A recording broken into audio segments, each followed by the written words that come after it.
Alhamdulillah wa salatu wassalamu ala rasulillah sallallahu alayhi wa ala alihi wa ashabihi wa sallama tasliman kathira wa ba'd. Assalamu alaykum wa rahmatullahi wa barakatuh. Abooluganda tuzze n'okwanukula ebibuuzo byammwe ebimu ku byo biidhnillahi tabaraka wa ta'ala Allah by'anaatusobozesa. Allah tuteremu obuwangu ya rabbi barakallahu fikum. Naye nga tetunnaba biidhnillah barakallahu fikum abaana bammwe banaatera okuddamu okusoma. Tubakubiriza baddu ba Allah subhanahu wa ta'ala okubeera nti abaana bammwe basomera mu masomero g'obusiraamu omuli Qur'ani ekitiibwa, omuli ahadithi z'omubaka sallallahu alaihi wasallama n'amawaddi amalala nga bwe gasomesebwa. Abaana bammwe kyatteeka tubajjukiza, abatakimanyi tubategeeza. Abaana bammwe kyatteeka okubateeka mu masomero g'obusiraamu agasomesa obusiraamu. Okiwulidde? Tuli ba mukisa nti n'ebyoluzungu amasomero gaffe gabirina. N'olwekyo tolina kyakwekwasa mu dduwa Allah subhanahu wa ta'ala mu maaso ga Allah azza wa jalla. Okiwulidde? Abaana tubajje mu masomero g'abakaafu. Abaana babeere mu masomero, essomero ne bwe libeera lya musiraamu naye nga terisomesaamu busiraamu, nga lya luzungu lwokka, tekikkirizibwa omwana okumuteeka mu ssomero eryo ma'a tawaffuri al-madaris al-islamiyya, awamu n'okubeera nti amasomero agasomesa obusiraamu weegali, al-madaris al-qur'aniyya. Nolwekyo barakallahu fiikum wa jazakumullahu khairan, ekyo mukitegeere bulungi biidhnihi tabaraka wa ta'ala. Wabula nga tubasaba muleete abaana, mutuwe abaana Muhammad Islamic Center biidhnillah, tubeere nga tubasomesa, tubeere nga tubateekateeka, tubeere nga tubateeka ku mutindo biidhnillahi tabaraka wa ta'ala. Byombi mwebiri bulungi nnyo wa barakallahu fiikum. Wabula nga tuva ku nasale paka ku kibiina ekyokutaano. Essomero lirina ekisulo, lirina n'abava ebweru biidhnillahi tabaraka wa ta'ala. Muleete abaana bammwe insha Allah mubawandiise biidhnillahi tabaraka wa ta'ala Muhammad Islamic Center. Wa barakallahu fiikum wa jazakumullahu khairan wa kathara Allah min amthalikum. Amasomero nga ga Tawiru Quran Memorization Primary School weegali. Amasomero nga Markazul Bayan, okiwulidde, weegali waseeka Ngobi, erisoose libalire seeka Tawiru, baseeka bammwe abamanyiddwa alhamdulillah ekintu bati. Waliwo omukono Islamic, okiwulidde, erya secondary weeriri emukono wali eri wansi, okiwulidde. Waliwo Bilali Kachiri, waliwo Bilali Bwayise. Amasomero g'obusiraamu weegali. Abaana bammwe mubateeke mu masomero g'obusiraamu, muwone ekibambulira maaso ga Allah subhanahu wa ta'ala ekyandibatuuseeko singa mubalagajjalira. Naam, barakallahu fiikum. Naam, ekibuuzo ekisooka ono munnaffe abuuza nti okusaalira esswala ew'omuntu afudde kituufu oba nedda? Ne tusaalirawo dhuhuri ne tusaalirawo asiri. Naam, ekyo barakallahu fiikum. Tugamba wabillahi tawfiq nti singa omuzikiti gubeera kumpi nga tusobola okugenda ku muzikiti, yajibu kitukakatako okubeera ntugenda eri omuzikiti tusaale swala. Kitukakatako okubeera ntugenda eri omuzikiti tusaale swala, eswala ezo nga tuzisaalira ku muzikiti. Ne bwe kibeera nti omuzikiti guli wala, mujja kubaamu engeri y'obuzibuzibu, oba okubeera nti omuzikiti mutono abantu bangi, naki awo yajuzu okubeera nti tusaalira awakaawo ne tusaalirawo dhuhuri yaffe, n'obudde bwa asiri butuuka tusaalirawo asiri yaffe. Wa barakallahu fiikum, okujjako nga tufunye ate ahkaamu za safari, okiwulidde bulungi, nga tubadde oba mu safaari ng'eyo naki ate ebyo birala. Wa jazakumullahu khairan. Yayongerezaako n'agamba nti okukeereya omufu nga bannabyabufuzi boogera, ne boogera kino ne boogera kiri, ekyo kiri kitya? Okwanukula wabillahi tawfiq nti si kituufu n'akamu n'akeddagala, era mu nkola enkyamu olwaleero ezikyase kwe kubeera nti bannabyabufuzi mu kifo ky'okuziika omuntu ono ne tumwanguya, baddawo ne boogera ebigambo bingi, ono n'ayogera oli n'ayogera, abantu ne batuuka n'okwetamwa. Ekyo si kituufu n'akamu n'akeddagala. Ekyo nno kifaanaganira ddala ne mu kusaala yidi. Abantu bazze kusaala yidi naye ne bannabyabufuzi ne bafuuka bannabyabufuzi. Ono agenda kwogera, ono agenda kwogera, ono alina okwogera, ebyo si bituufu, bikyamu. Abantu bazze kusaala yidi, khalas, obudde obulagaanye kasita butuuka abantu basaliidi bagende beeteeketeeke biiznillahi tabaraka wa taala bannabyabufuzi banaabasange walala mu ngeri y'emu n'okuziika. Omubaka atukubiriza sallallahu alaihi wasallam okuwanguyiriza okuziika munnaffe ng'akoze eki ng'abadde afudde. Tuleme mukandaaliriza tubeere awo twenyole tudde eno tudde eri, la abadan, ekyo si kituufu. Ono yabuulizaako ekirala n'agamba nti yabafe okusomesa ng'omuntu ono tannaziikibwa kiri kitya. Okiwulidde bulungi? Ekyo tugamba nti singa kibeera nti kusomesa oba okubuulirira nga kuzzeewo nga munnaffe bakyamuteekateeka entaana bakyagiteekateeka, ekyo tekirina mutawaana era kiriko obujulizi mu hadithi ya Bara ibn Azib at-Tawil. Hadithi ya Bara ibn Azib at-Tawil, omubaka sallallahu alaihi wasallama oba Bara nga atunyumiza nti kunna fi Baqi' al-Gharqad, lumu twali mu limbo ey'e Madina gye bayita Baqi' al-Gharqad. Okiwulidde? Kaakati nga waliwo omufu yafudde naye nga bakyamuteekerateekera entaana nga tennaggwa. Faataana rasulullahi sallallahu alaihi wasallam, nabbi n'atujjira alaihi salatu wassalam, n'atuula waqa'adna hawlahu, naffe ne tutuula nga tumwetoolodde, n'atandika okutusomesa, n'atandika okutubuulira okuva omuntu lwavaamu omwoyo gutwalibwa waggulu gukomezebwawo mu ntaana paka kuziikibwa, biki ebibeerawo, ebibuuzo by'entaana nakyo bwe bityo. N'olwekyo tekirina mutawaana nga tannaziikibwa nga bakyamuteekateeka oba bakyateekateeka entaana ne wabeerawo okubulira okubaddewo. Wakazaalika ne ba'da dafun, n'oluvannyuma lw'okumuziika nakyo tekirina buzibu kuba nabbi sallallahu alaihi wasallama era naye baswahaba batunyumiza nti kaana idha faraga min dafni lmayit, bwe yamalirizanga okuziika omufu waqafa bijambihi, yayimiriranga ku ntaana awo n'agamba nti istaghfiru li akhikum, musabireko munnammwe Allah musonyi, wasalu lahu tathbit, mumusabireko Allah munyweze, fa innahu al'ana yus'al, agenda kubigezo kati. Okiwulidde bulungi? Kale bwe kibeera nti oli atukubiriza okubeera nti tujjukira akhira tukola tutya, n'atukubiriza okusabira ku munnaffe Allah tabaraka wa taala amusonyiwe amunyweze naki, la ba'sa bidhalik, tikirina mutawaana.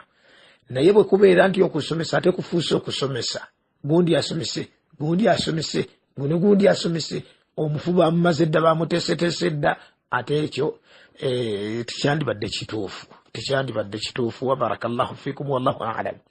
Ekibuuzo ekirala kiramulwa, ono abuuza nti omupiira gulamulwa gutya?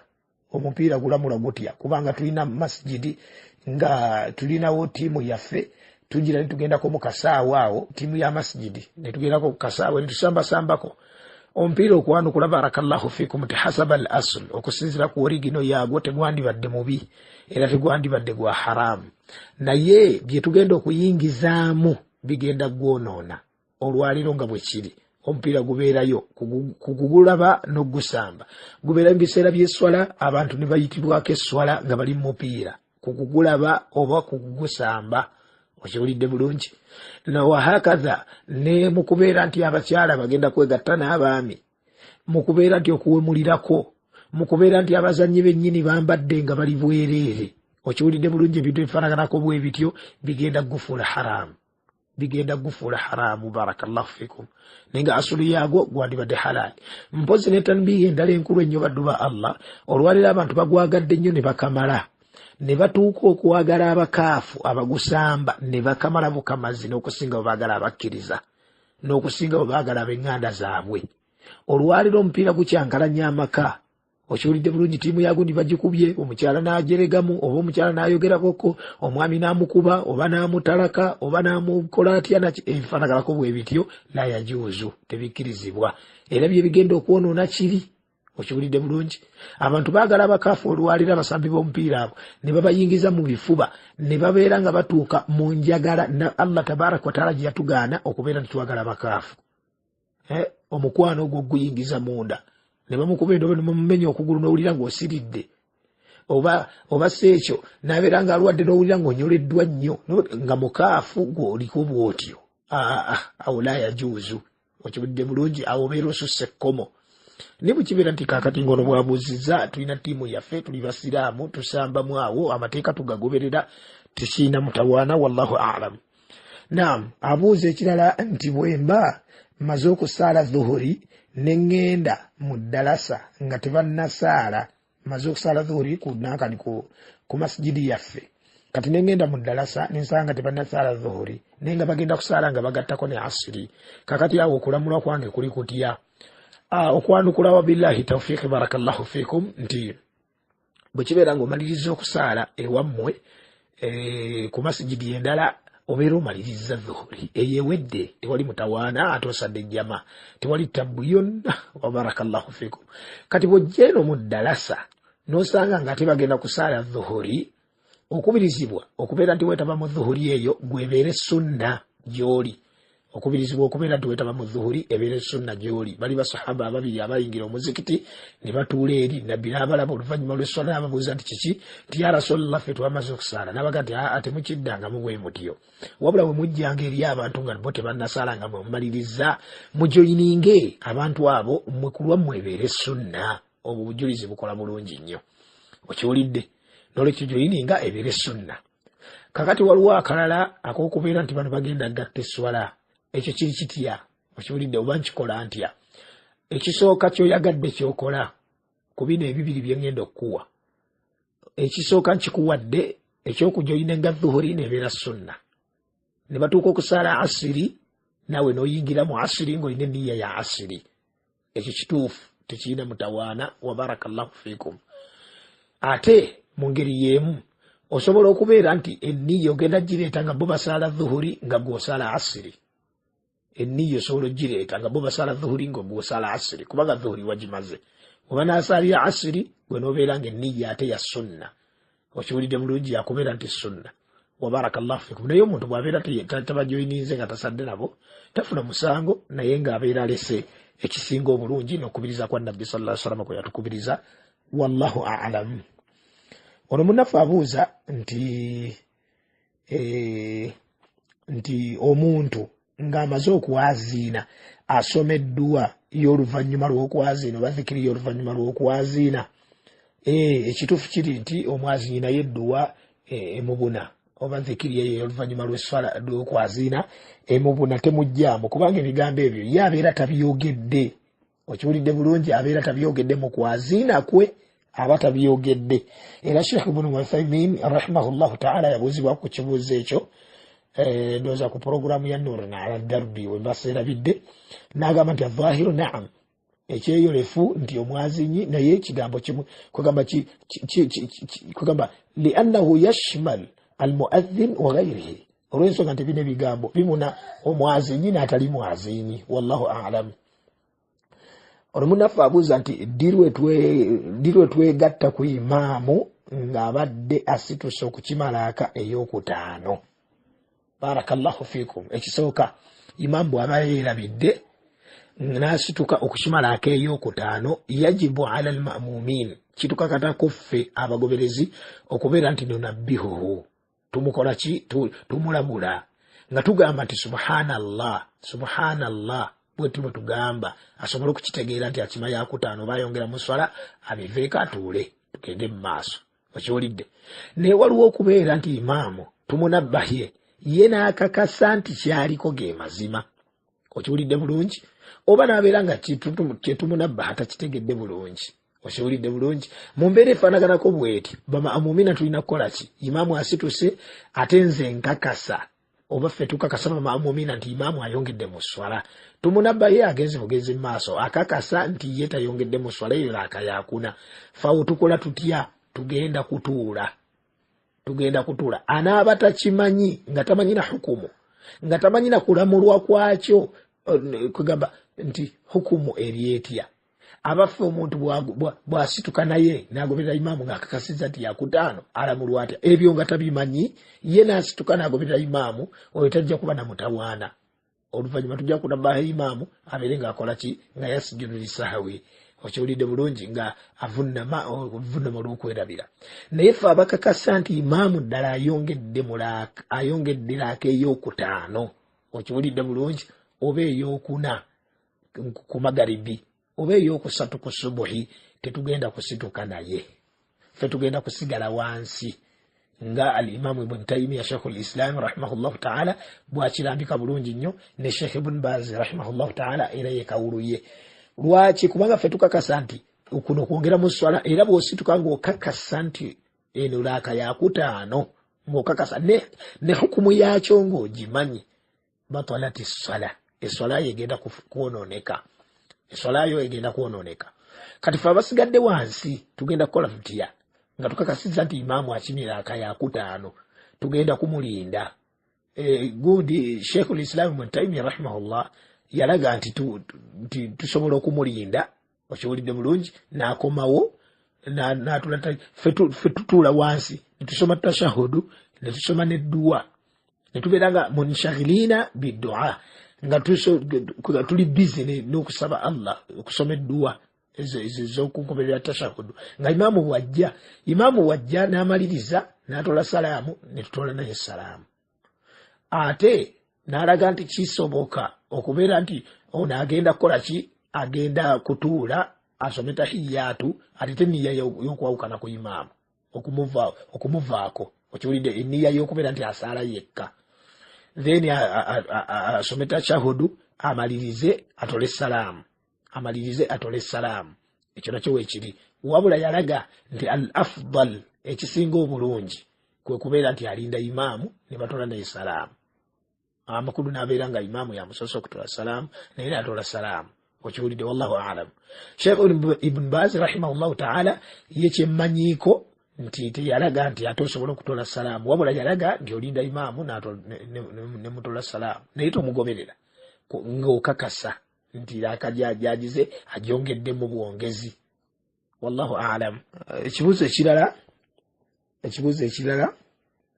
ono abuuza nti bwe twerabira empagi mu swala imaamu n'asazaamu laaka eyo okiwulidde nga ffe tetutegedde kati imaamu n'asituka okukimala akendala kubanga eri abeera yagisazizzaamu abuuza nti kati awo ffe tukola tutya bwe mwawukanako namulwa ntya ekisookera ddala gwe wennyini okitegedde nti imaamu yeerabidde oba twakendeezezza mu mbeera efanakanako bwetyo la yajuuzu okubeera nti oyawukana ate ku imaamu wabula yajibu alayika mutabaatuhu oteekwa okubeera nti imaamu oyo omugoberera okubeera nti omugoberera paka ku nkomerero y'eswala wabula oyinza okubanga kwegamba kale kwegamba oba tewakitegedde imaamu asituse okukimala akendala ate nolowooza nti oba yakutaano ebyo biri related ku kibuuzo kiri kye twanukudde emabega kiri visinge bulungi okyetegereze bulungi okiwulidde kati bwe kibeera nti tomanyi kiki ekibaddewo ate gogoberera imaamu okiwulidde bulungi gogoberera imaamu biiznillahi tabaraka wa taala ebisigadde munaabiraba oluvannyuma imaamu anaaba annyonnyola insha allahu taala bye munaaba temutegedde yensonga lwaki baddu ba Allah subhanahu wa taala kikulu nnyo okubeera nti imaamu abeera nga musajja mumanyi so si bino ebyolwaleero okiwulidde bulungi abantu gye bakayanira obukulembeze naye nga mu butuufu n'erimu tebalina okiwulidde bulungi bajuhal tebamanyi mateeka ga swala tebamanyi biki naye n'obasanga ng'ate subhanallah ekyo nabbi kiyalanga okiwulidde akayanira obwamiiri akayanira obwa imaamu okiwulidde naye nga talina ahliya n'akamu n'akeddagala nabbi yakiranga dda nti idha usnida au idha wusida al amru ila ghairi ahliha fantadhiru saa okiwulidde obukulembeze singa buweebwa abatali bannannyini bwo mulindirire ekiyama olwali tubirabyeko bangi nnyo bajjuhala batutawaanyizza okufa obufi okiwulidde bulungi tubirabye ebbanga ddene naye tusaba Allah subhanahu wa ta'ala abeere nga atutaasa obubi bwabyo biiznillahi tabaraka wa ta'ala wallahu a'lam. Naam, ono munnaffe abuuza kibuuzo ekirala kigamba nti enkola y'okuteeka engatto mu kaveera ne tuziteeka mu maaso nga tuli mu swala nga tusaala obusiraamu bugyogerako ki ekisookera ddala barakallahu fiikum katusooke twogere ku buveera obuveera okubaawo kigenda kutwanguyizaako okubeera ntusaala nga tuli batebenkevu okiwulidde bulungi nga tuli batebenkevu ma la yatimmu lwajibu illa bihi fahuwa wajibun okiwulidde bulungi ekintu ekya wajibu singa tekituuke okutuukirira kwakyo nga tebusobola kubaawo okujjako nga waliwo ekirina okubaawo nekiri ekya wajibu kitukirire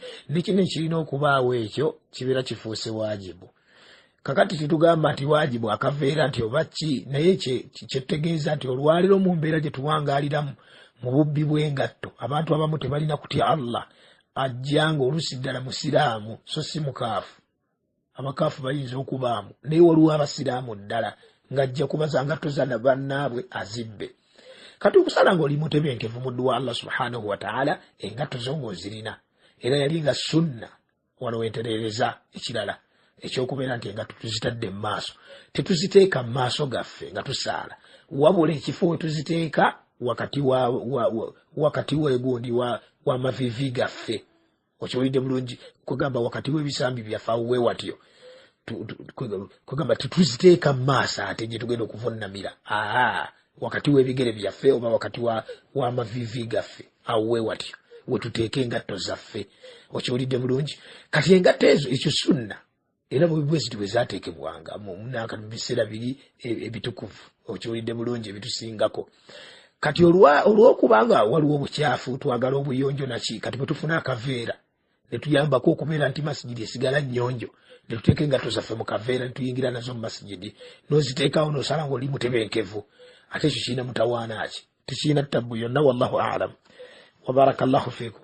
Naam, ono munnaffe abuuza nti ku masigidi yaffe waliyo enkola y'okumanyagana buli luvannyuma lwa swala naye kibaawo nga basiraamu abamu bakyaleeta zikaali ne kibalabankanya okubeera nti bagenda kusobola kuleeta zikaali mulungi. Ekyo kiri kitya? Ekituufu kiri nti okufuula nti buli luvannyuma lwa swala tugenda kumanyagana oba tumanyagana ne tugifuula enkola ng'ono munnaffe bw'abuuzizza hatha min albidai okiwulidde kuba tuba tugifudde enkola ey'oluvannyuma lw'esswala ate bidaa yonna butereevu ebeera ejjawo sunna kati mu kifo kya zikaali ate ntudda mu kumanyagana. Ekyo si kituufu wabula bwe kibeera nga kibaddewo olw'olumu ne tugati basiraamu bannange okumanyagana kya busiraamu tumanyaganeko olwaleero musiraamu gwani tubulire ku mannyago oluvannyuma lw'esswala abasiraamu bamaze okuleeta zikaali then imamu alina byategeeza abantu okiwulidde bulungi. Kakati n'ateekawo ekigambo ng'ekyo olw'olumu nti waayi gundi nga tetukumanyi bulungi nakye tubulire ku mannyago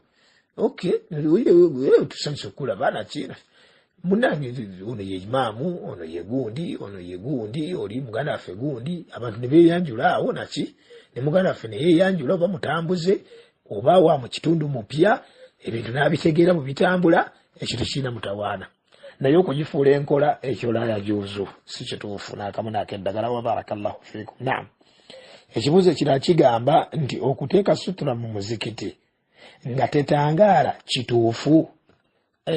Al-amru fi hadha wasi' ensonga ku mbeera eno ngazi okiwulidde bulungi ngazi. Ekisookera ddala nti okubeera nti tewali sutura mu muzikiti abakyala basalira emabega abaami ne basalira mu maaso ekyo nakyo tekirina mutawaana kituufu. idha uminat alfitna okiwulidde singa ebikemo bibeera nga binaawonwa okiwulidde tekirina ttabbu. Ate bwe tuteekawo olutimbe lutwanguyizeeko n'abakyala bali batebenkere oba kisenge ng'ekyo n'abakyala bali batebenkere munankani mu mbeera zaabwe nga bali eyo bokka ayinza okugjako nekaabu eyinza okuba ddala sanga eyo n'osanga omukyala nga kwegamba ajjeeko nankani olugoye bugumu ngeri olimugize ali mu bakyala banne okiwulidde oba oluusi kutuula ng'okwo bikkuse nankani entumbwe ebifaanaganako bwe bityo ne basobola okutamakkana mu kifo kyabwe ekyo la yajuuzu amini la baasa bihi tekirina mutawaana okiwulidde bulungi tutaddewo olutimbe tutuyambeko naki ku mbeera efaanaganako ng'eyo tekirina ttabbu. Bwe kiba kisenge ng'ekyo oba tutaddemu n'obumooli obusobola okubeera nti basobola okulaba mu maaso tekirina ttabbu. Sheikh Ibn Baz rahimahullahu ta'ala bwe yabuuzibwa ku kigambo ekyo yali annyonnyola ku masala ago n'alaga nti ekisobose kye tukola nga bwe kisobose era al-amru fi dhalika wasi' tekirina ttabbu biidhnillahi tabaraka wa ta'ala wa barakallahu fikum wallahu a'lam. Ono munnaffe abuuza ekibuuzo ekisembayo nti okuwoza caayi ng'okozesa ekikopo ekirala kigwa mu byagaanibwa okwanukula nti nedda ekyaganibwa kwe kufuuwa okiwulidde mu kyayi wala yatanaffasu fil ina okiwulidde onywa kyayi nobeera ng'ossiza muli bwoti okiwulidde okufuuwa okugira naki ekyo si kituufu okiwulidde bulungi lwaki scientifically bannasayansi bakigwa nako oluvannyuma lw'omubaka waffe okubeera nti ffe yakitugaana sallallahu alaihi wasallama ate ng'akitugaana huwa allazi ursila min indillah ye yatumibwa okuva ewa Allah nannyini sayansi nannyini busawo nannyini bujjanjabi nannyini ki okiwulidde bulungi kakati rabbul atibba omulezi w'abasawo bonna era omulezi w'obusawo kati yebimanya dda Muhammad sallallahu alaihi wasallam n'abeera ng'abisomesa ne umma bano baakabizuula n'olwekyo ffe tetulinda bo wabula tulinda nabbi waffe atugambye eki sallallahu alaihi wasallam kati ekyo kyekigaanibwa nabbi kye yatugaana sallallahu alaihi wasallam naye okwata ekikopo n'obeera ng'okyusa bwoti oba kyayi n'omuyiwa nakati ku sowaani oba mu bakuli oba obuugi ng'obwo busobole okubeera nti buwola naki obuteeke mu kikopo onywe tekirina mutawaana oba onyweredde ku bakuli تشينا لا بأس بذلك وشوريد بلوجي تشينا التبينا والله أعلم وصلى اللهم على نبينا محمد وعلى آله وأصحابه وسلم تسليما كثيرا والسلام عليكم ورحمة الله وبركاته.